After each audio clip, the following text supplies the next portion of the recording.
Welcome to G Fun Facts Online. Today we're looking at a force of nature not found on any weather map, a slow-motion tidal wave transforming one of the world's most advanced nations. It's called the Silver Tsunami, and it's washing over Japan. More than 1 in 10 people in Japan are now aged 80 or older. Almost a third of the entire population is over 65.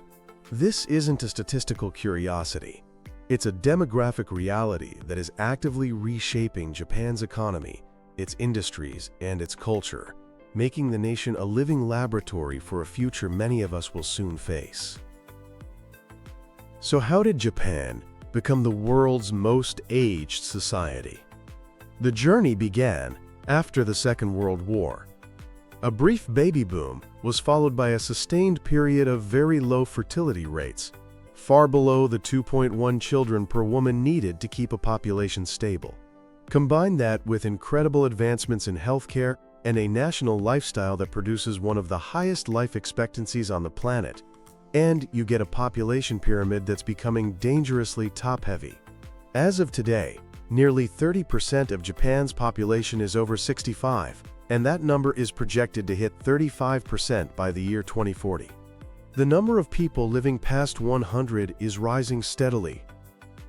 This has a direct, immediate consequence. The workforce is shrinking.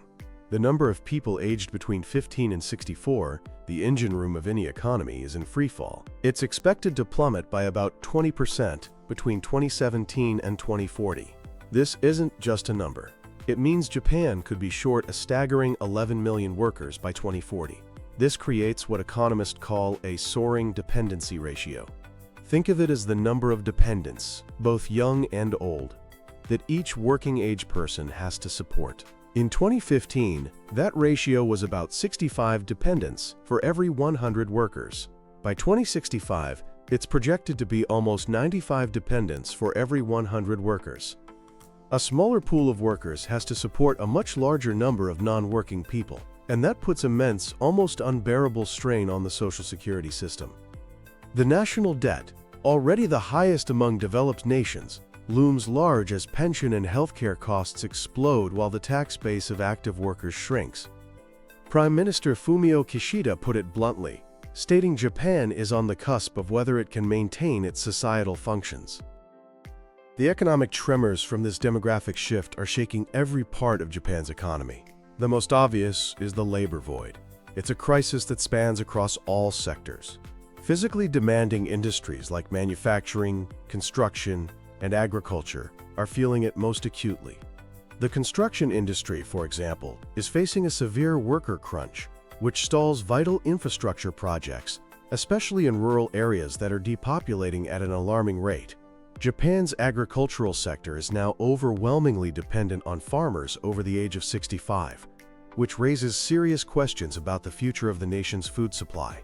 Then there's the healthcare paradox. The demand for medical services is skyrocketing because of the growing elderly population, but the workforce needed to provide that care is shrinking. Hospitals and nursing homes are struggling with staff shortages, which puts huge pressure on the existing workers and risks compromising the quality of care. The demand for long-term care alone has more than doubled in the last 2 decades. This scarcity of labor has a direct, chilling effect on economic growth. The International Monetary Fund estimates that Japan's demographic challenges could reduce its real GDP by over 25% in the next 40 years. The fiscal burden is equally severe. With more people drawing from the pension system and fewer paying into it, the entire Social Security framework is under threat.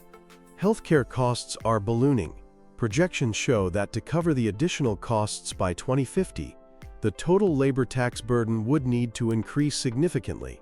All of this is happening while the government has to service a national debt that stands at a staggering 263% of GDP. But this is not solely a story of decline and crisis. The Silver Tsunami is also creating a silver lining, unearthing new opportunities and sparking a wave of innovation. One of the most significant is the rise of the silver market. This isn't just a niche. It's a powerful economic engine driven by a large, growing, and often affluent elderly population This market is incredibly diverse. It includes specialized food products, like easy-to-prepare meals tailored for older tastes and dietary needs. The nutrition and wellness sector is booming. With supplements and fortified foods, there's a growing demand for age-friendly housing and smart home technology designed to help seniors live independently and safely in their own homes. We're talking about everything from motion sensors and voice-activated assistants to remote monitoring systems that can alert caregivers in an emergency. The leisure industry is also adapting, offering travel packages, cultural activities, and educational programs designed for active seniors who view retirement not as an end, but as a new chapter. Perhaps more importantly, these labor shortages are acting as a powerful crucible for technological innovation. Japanese companies are turning to automation, robotics, and artificial intelligence to maintain productivity. Japan is already a world leader in robotics, and this demographic pressure is accelerating adoption. In manufacturing, robots handle assembly, packaging, and logistics. In retail, we see self-service kiosks and even robotic hotel staff. The healthcare sector is a hotbed of this innovation. Carebots are being developed to assist with heavy lifting tasks, like moving patients, to reduce the physical burden on human caregivers. Remote monitoring devices have evolved from simple step counters to sophisticated systems that track multiple health parameters in real time. Telemedicine is becoming common, allowing patients to consult with doctors from home. Even in construction and agriculture, automation is taking hold. Automated systems are moving materials and welding steel, while robotic systems are weeding rice paddies. Japan's strength is in implementing and improving these technologies with a human-centric approach, aiming to augment the skills of the existing workforce, not just replace them. In the face of this monumental challenge, the Japanese government and corporations are actively forging a new path. The government's core strategy is a blueprint for an age-free society, where people can work and contribute regardless of their age. The goal is to move away from the idea of a supporting side and a supported side. A key piece of this is the Act on Stabilization of Employment of Elderly Persons. As of 2025, it requires all companies to ensure employees can work until age 65 and strongly encourages them to offer opportunities up to age 70. This can be done by abolishing the mandatory retirement age, raising it, or creating continuous employment systems. To back this up, the government offers subsidies to employers and is investing heavily in reskilling programs, especially in digital skills. Japan has also been cautiously opening its doors to foreign workers. The Specified Skilled Worker Visa program, introduced in 2019, created pathways for foreign workers in 14 sectors facing severe labor shortages. The government is now expanding this program and is set to replace the controversial Technical Intern Training Program with a new system in 2027 designed to provide better support and pathways to long-term residency. Corporate Japan is adapting with equal vigor. Daikin, a leading air conditioning manufacturer, rehires over 100 employees annually and allows specialists to work well beyond 70. Skincare company FANCL has created a new employment category of active senior employees to ensure their skills are passed down. These companies see retaining older workers not as a burden, but as a strategic imperative. Of course, the transition isn't perfect. Many older workers are rehired on non-regular contracts with lower pay, which can hurt motivation. There's also the challenge of matching experienced workers to roles that fully utilize their expertise. But the direction of travel is clear. The silver tsunami is not just an economic issue, it's a social and cultural one. The traditional Japanese family with multiple generations under one roof is becoming less common. More seniors are living alone or with just a spouse.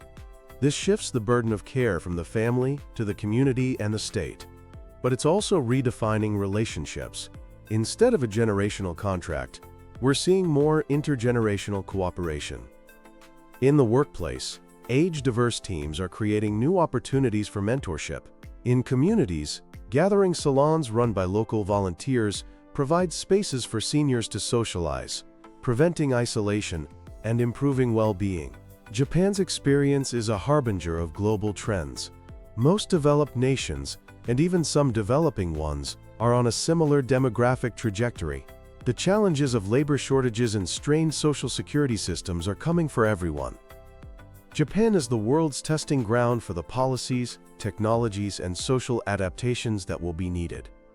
Their focus on creating an age-free society, their embrace of human-centric robotics, and their efforts to reform the labor market offer a blueprint. The story of Japan's aging workforce is not just about demographics. It's a story of resilience, adaptation, and the search for new solutions. It shows that this demographic wave is not something to be feared, but a challenge to be met with creativity and a vision for a more inclusive, technologically advanced, and ultimately, a more human future. The lessons being learned in Japan today may well shape the global economy of tomorrow.